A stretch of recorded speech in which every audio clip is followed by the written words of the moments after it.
A wild lioness stood at Ranger Marcus Mitchell's cabin door at dawn, her injured cub dangling from her mouth, and what she did next would shatter everything humanity thought it knew about the boundaries between human and animal consciousness. And what happened next would defy all logic.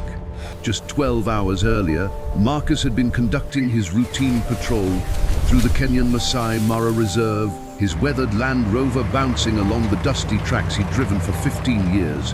At 42, he dedicated his entire adult life to protecting these magnificent creatures, living by one cardinal rule that every ranger learned on their first day: never, under any circumstances, interfere with nature's course. The wild must remain wild. Intervention, no matter how compassionate the intent, could destroy the delicate balance of predator and prey, life and death. The afternoon sun blazed overhead at precisely 2:47 p.m. when he heard it, a sound that made his blood run cold. The desperate, agonizing roar of a lioness echoed across the savannah, followed by the unmistakable crack of a poacher's snare snapping shut. Marcus's hands gripped the steering wheel so tightly his knuckles turned white. His heart hammered against his ribs as he made a split-second decision that would change everything. He slammed the accelerator, his vehicle tearing through the tall grass toward the sound. What he found made his stomach lurch. A magnificent lioness, perhaps 8 years old, thrashed violently against a wire snare that had wrapped around her front paw, the metal cutting deep into her flesh. Beside her, a tiny cub, no more than 3 weeks old, mewed pitifully, trying to nurse from its trapped mother. Marcus knew the rules. He should radio for the wildlife veterinary team, wait the 3 hours it would take them to arrive with proper tranquilizers and equipment. But the wire was cutting deeper with each desperate movement, and the lioness's eyes, those ancient, amber eyes, locked onto us with an intelligence that transcended species. "God forgive me," Marcus whispered, grabbing his wire cutters and approaching slowly. The lioness could kill him with a single swipe, even injured. Marcus felt the scorching heat of the afternoon sun on his neck, tasted the dust in his throat, heard his own ragged breathing as he inched forward. The lioness watched him approach, muscles coiled, ready to strike. But something was about to happen that no one could have predicted. Instead of attacking, the lioness went completely still. She lowered her massive head, her breathing slowing, and, in a gesture that would later be analyzed by animal behaviorists worldwide, she deliberately extended her injured paw toward Marcus. The ranger's hands trembled as he worked the wire cutters, feeling the lioness's warm breath on his arms, close enough to see the individual whiskers twitch. It took 7 agonizing minutes to cut through the snare. The moment the wire snapped free, Marcus scrambled backward, expecting the lioness to either flee or attack. But the great cat did neither. She stood slowly, tested her injured paw, then did something that made Marcus's breath catch in his throat. The lioness picked up her cub gently in her mouth, walked 3 deliberate steps toward Marcus, and set the baby down at the ranger's feet. Then she walked away, limping heavily, leaving her most precious possession with a human stranger. Marcus stared at the tiny cub, its eyes still closed, weighing perhaps 4 pounds. The mother had vanished into the tall grass. A single thought raced through Marcus's mind. This was either profound trust or desperate abandonment. He scooped up the cub, its tiny body fitting in his 2 hands, and drove back to his cabin, his mind reeling from what had just occurred. He spent the night caring for the cub, using the emergency milk formula he kept for orphaned animals.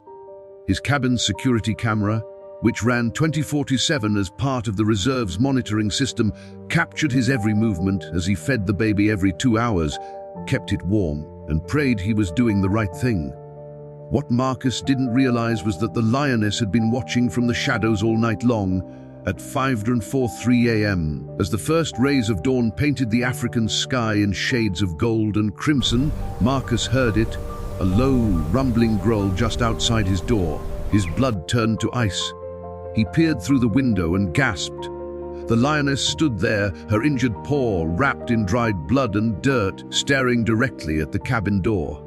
Marcus's training screamed at him to stay inside, to radio for help. But something in the lioness's posture, patient, waiting, almost respectful, made him grab the cub instead.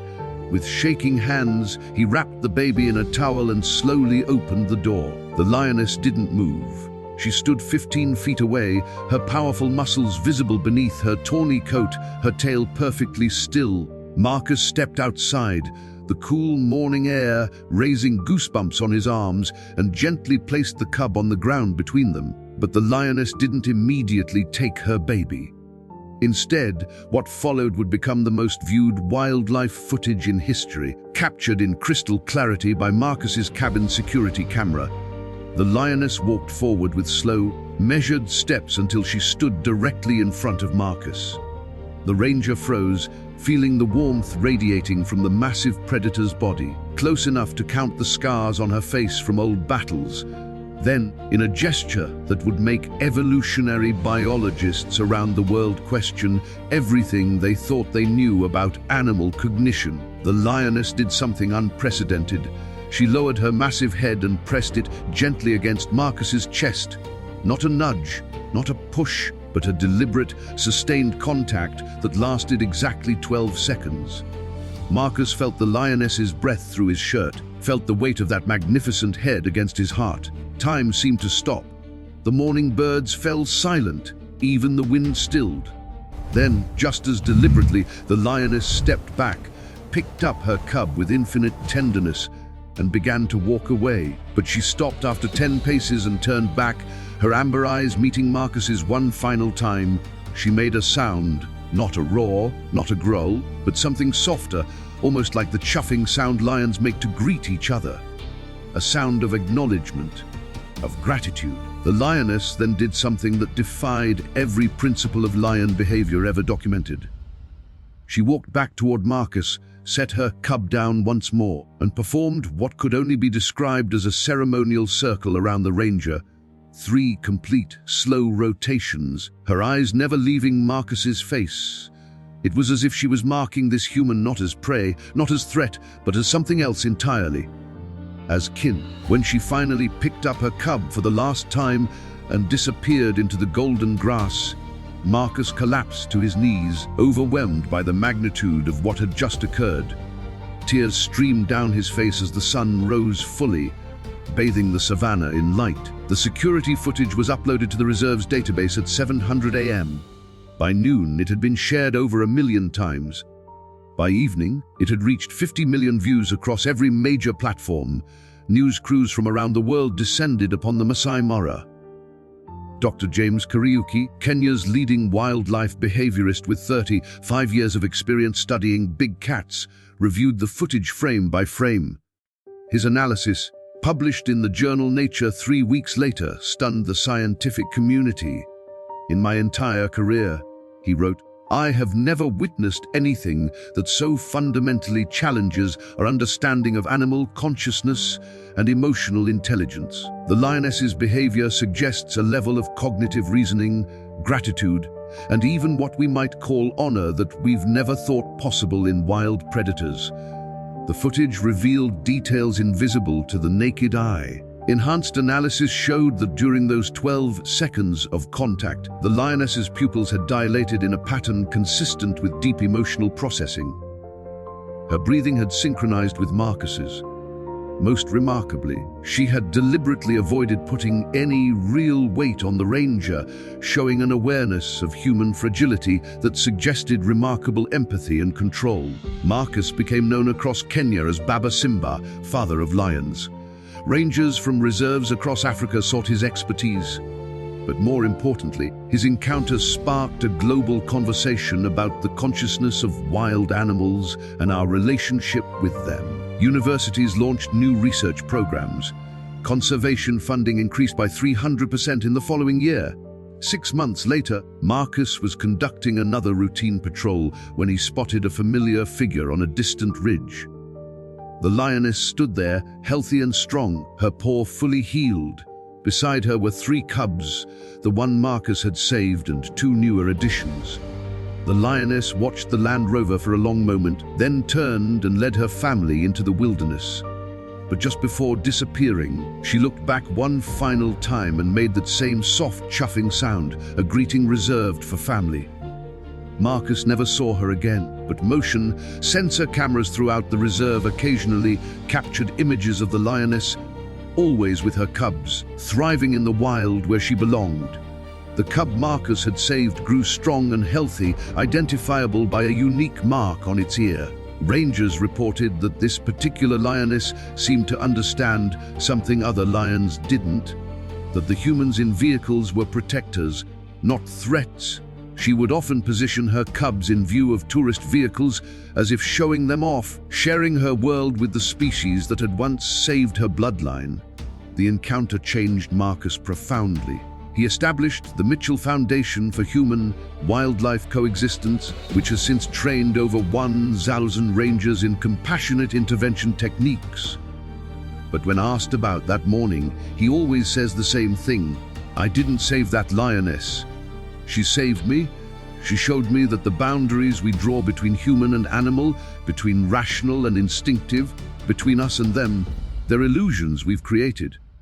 In that moment, we were simply two parents, understanding each other across the vast divide of species.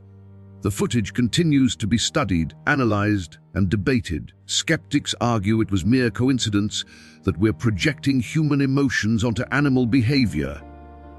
But for the millions who've watched it, who've seen the deliberate tenderness in the lioness's movements, the patient trust in her eyes, and that final ceremonial circle of acknowledgement, the truth is simpler and more profound. Sometimes, in rare and precious moments, the universe reveals that consciousness, gratitude, and love transcend the boundaries of species. Sometimes a wild heart recognizes another wild heart, and in that recognition, we glimpse the deeper connections that bind all living things. Marcus's encounter with the lioness reminds us that compassion is not uniquely human. It is the thread that weaves through all of creation, waiting to be acknowledged, waiting to be honored, waiting to remind us that we are never as alone or as separate as we believe.